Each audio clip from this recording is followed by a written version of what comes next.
I am personally ready for warm temperatures and steamy books.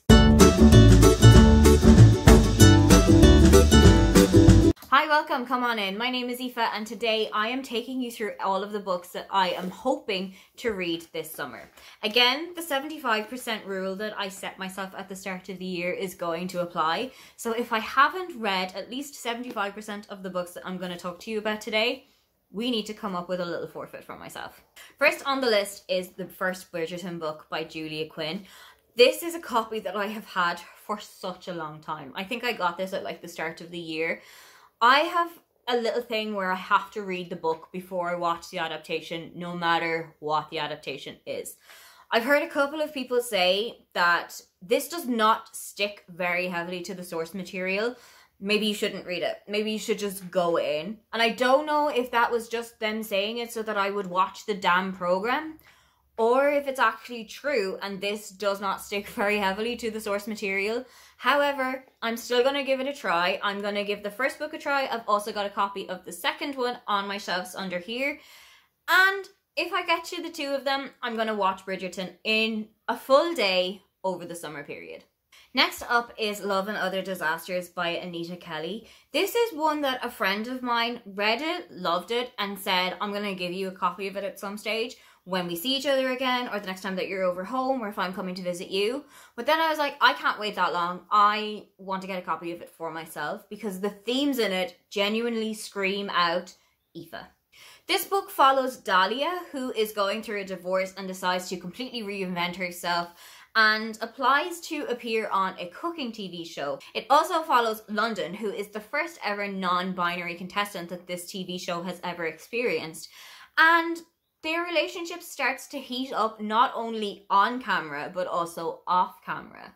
I've been reading a lot of LGBT romances recently, and I am really starting to find my groove with those. So I am very excited to get to read this book and also to see if I enjoy it just as much as my friend did. Next on the list is Rivals by Catherine McGee. This is the third book in the American Royals series, and I did have a little bit of a dip between book 1 and book 2. I loved book 1 and I gave that 5 stars. I did love book 2, but I didn't love it as much as the first one, so I'm really hoping that the dip kind of falls back into place with book 3. This book is set in a kind of an alternate reality where instead of George Washington become president at the end of the War of Independence in the US, he actually is given a crown, he's become king, and the US is then a monarchy rather than a republic. In the second book, Beatrice, who is the eldest daughter, has just become queen, and I'm really excited to see how this continues because America has never had a queen regnant before and they're still kind of getting to terms with what that is like for them.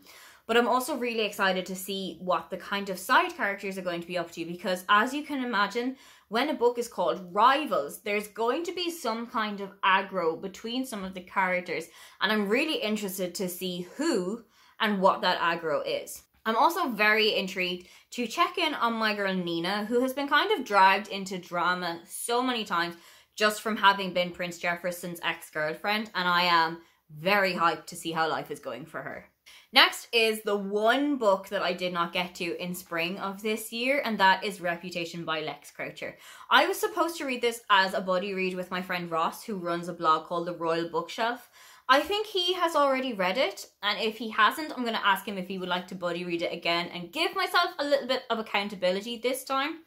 But I am going to try and get this one read either way because I feel like if I've brought it over, I definitely want to read it. This book follows Georgiana, who has been sent by her parents to live with her aunt and uncle in a very grand manor house in the countryside in England. Here she meets a girl called Francesca, who is very much a party animal, it girl of the 1800s. This book has been marketed as Mean Girls meets Bridgerton. I love Mean Girls. I was 12 years old when it came out, so I was exactly the target audience for it. But I've never read Bridgerton. I've never seen it, as you can tell by the fact that the first one is on this TBR too. But I have a feeling that if I like this one, if I like the historical vibes to it, if I like the romance in it, it might be a really good way to kind of ease myself in with historical romance and figure out if it's a genre that I would like to discover more. Next up is Well Met by Jen DeLuca, and this is keeping with the running theme in this TBR of figuring out if historical romances are for me. This book was recommended to me by Paige from Pages with Paige. She actually set me to read it as part of my 15 before 30. My 30th birthday is approaching next month.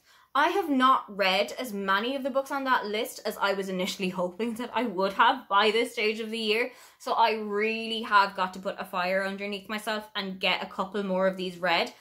This one is screaming out to me because it is a romance set in our contemporary world, but it has got little hints of historical figures in it because it is set at a Renaissance fair. Again, like with Reputation, if I can get on board with this one, it might be another really good introduction to historical romance for me. The final book on this TBR is one that I believe itself is set in summer, so it feels like the right time of year to read Malibu Rising by Taylor Jenkins Reid. Even if you just say Malibu to me, I get an instant shot of summer into the heart because of not just Malibu, the place in California, but also Malibu, the drink that you can get that is like a coconut flavored rum. That just smells like sun cream.